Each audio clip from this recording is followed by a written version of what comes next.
fiangonana ho TVM fa raha tsika nahita omaly fa tsy conforme tsy mifanaraka amin'ny PV na ny tany aminay na ny taty aminareo ny résultat navoaka ny CENI ny raha tsika nahita zay omaly raha izay faharoa manaraka an'izay dia misy koa reo QR code rehefa nijerenay tsy mifanaraka ihany koa amin'ny QR code prévu ao amin'ny code ny bureau mpifidianana nisy an'ilay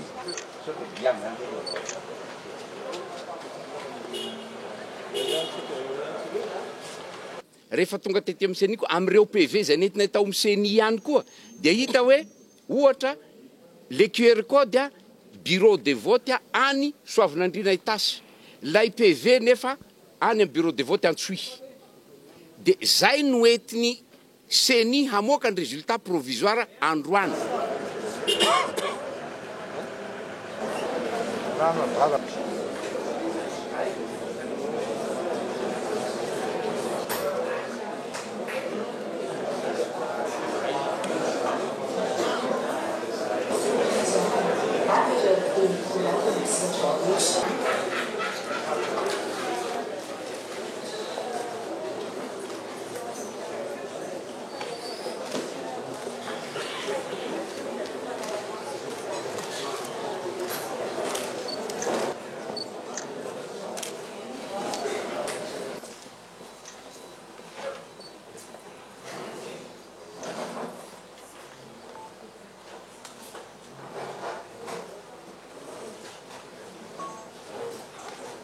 Taorin'ny fitaterana vokatra sy ny fikirakirana izany araka ny andraikitra sy ny tebotona napetraky ny lalàna anatanterahany CENI ny asany.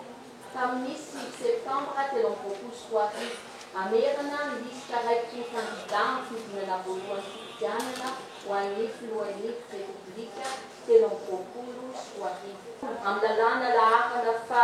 5 arivo tsipika 8 roapolo. Tamin'ny 7 oktobra 5 arivo. Mikasika ny rahapirenena mahaleotena miandraikitra fandaminana sy ny fitantanana ny rahapifidianana antsoina hoe voamera-pirenena mahaleotena amin'ny sahanana fifidianana. Anisany andraikitra voamera-pirenena ny famaranana sy ny famoahana ny voka-pifidianana vonjinaika.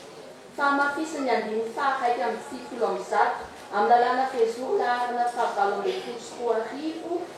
ohatraohatra valy voalaza teo aloha ny andiny faha-enipolo amin'ny lalàna Fezoro laharana fahavalo amby folo arivo tsika ohatraohatra valo mikasika ny fifidianana filohan'ny repoblika ary ny andiny faha-dimy amby efapolo amin'ny dibo-tanjakana laharana faha-telo amby roapolo arivo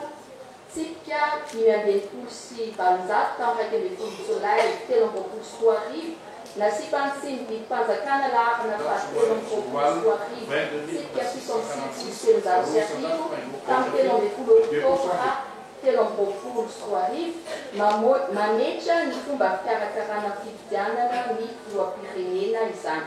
Koa araka ny didy amandalana manakery dia tsy azo lavina ny fahefan'ny voamera-pirenena mahaleotena amin'ny sahana fifidianana. Ny amin'ny vato azon'ny kandidat tsirairay zany ho an'ny faritany natserana. Ny kandidat laharana voalohany Rajafinjoelina Tahiny na azo vato 2,735,932 izay manome ray isan-jato faingo 1,48%. Ny kandidat laharana faharoa Andriana Ajo Hevelona na azo tarehimarika isambato 9,50 sy 700 7,656 izany hoe ray isan-jato faingo 1,84%. Ny kandidat laharana fahatelo Rajoelina Niriny na azo vato 7,70 sy 4,000 sy roetsy 204,079 izay manome raiky amby 50 isan-jato faingo 7,70 51,78%. Tombolasy tombovavy eto amin'ny famaranana dia tsy hainay tsy isoratra nareo kandidat nandray anjara amin'izao fifidianana izao. Ny an'ny CENI dia vokatra vonjy-maika ihany fa ny fitsarana aro momba ny lalam-panorenana noasatratsika moa dia ny hoe HCC no mamoaka ny fifidianana ofisialy farany. Na izany aza nefa dia miarahaba anareo candidat tamin'ireo vokatra azonareo ary dia miratsoa nareo hatrany mirary fambiazana sahady ny tenanay ho an'izay candidat filany filohan'ny republika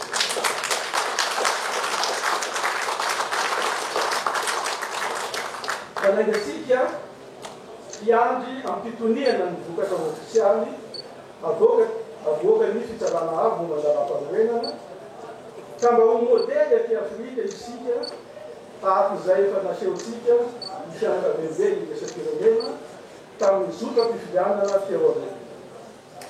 Misaotra tompolay makasika ka tompolay samita in'Andriamanitra.